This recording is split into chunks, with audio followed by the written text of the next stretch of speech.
ازاي تفرق ما بين الهوليوود سمايل والفينيرز، وايه هي احسن طريقه تحقق بيها الهوليوود سمايل ابتسامه نجوم السينما ومن غير فينيرز؟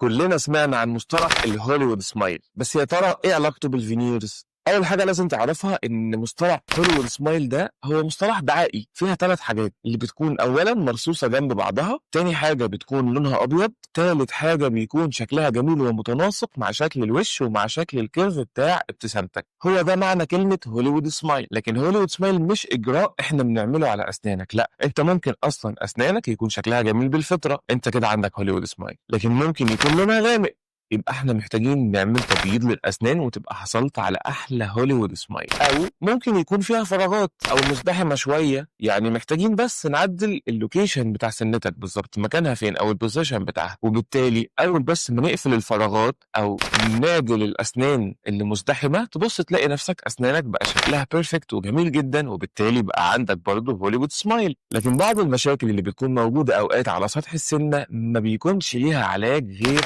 الفينيرز. المشاكل دي ممكن تكون تصبغات مش راضيه ابدا تختفي، او تآكل في طبقه المينا بتاعه الاسنان، او تسوسات سطحيه لو عالجناها بالحشوات التجميليه دايما هيبقى عمرها قصير وشكلها مش احسن حاجه. وبالتالي احنا في الوقت ده محتاجين نعمل حاجه اسمها اي ماكس فينيرز. الاي ماكس فينيرز هي عباره عن عدسات بتتحط على السطح الخارجي للسن، زي بالظبط العدسات اللي بنلبسها في عينينا او الضوافر اللي البنات بيركبوها على ضوافرهم. فهي حاجه سمكها قليل جدا جدا 0.2 0.3 ماكسيمم 0.5 ملم، بتتحط على السطح الخارجي للسن. احيانا نقدر نحطها من غير ما نبرد الاسنان اطلاقا، واحيانا بنحتاج تخشين بسيط لسطح السن الخارجي علشان تدينا الثلاث حاجات، تدينا اللون اللي احنا عايزينه، وتدينا الاوتلاين او شكل السنه اللي احنا عايزينه، وتدينا بسة الاسنان والكيرف اللي احنا عايزينه، وبالتالي نبقى وصلنا للهوليوود سمايل او الابتسامه المثاليه. فانت دلوقتي بقيت عارف انت تقدر توصل للابتسامه المثاليه ازاي وانت محتاج ايه. لو نفسك تظبط اسنانك ومش عارف تبدا منين، احجز كشف واستشير الطبيب المناسب لحالتك، لان مش كل الحالات زي بعض. وخليك متاكد ان احلى ابتسامه هي اللي بتناسب شكلك انت وبتناسب حالتك انت، مش بس اي صوره على السوشيال ميديا. وطبعا مش هننسى نصلي على حبيبنا النبي في اخر كل فيديو، فاللهم صل وسلم على نبينا محمد وعلى اله وصحبه وسلم. كان معكم دكتور عبد السلام محمد، والى اللقاء.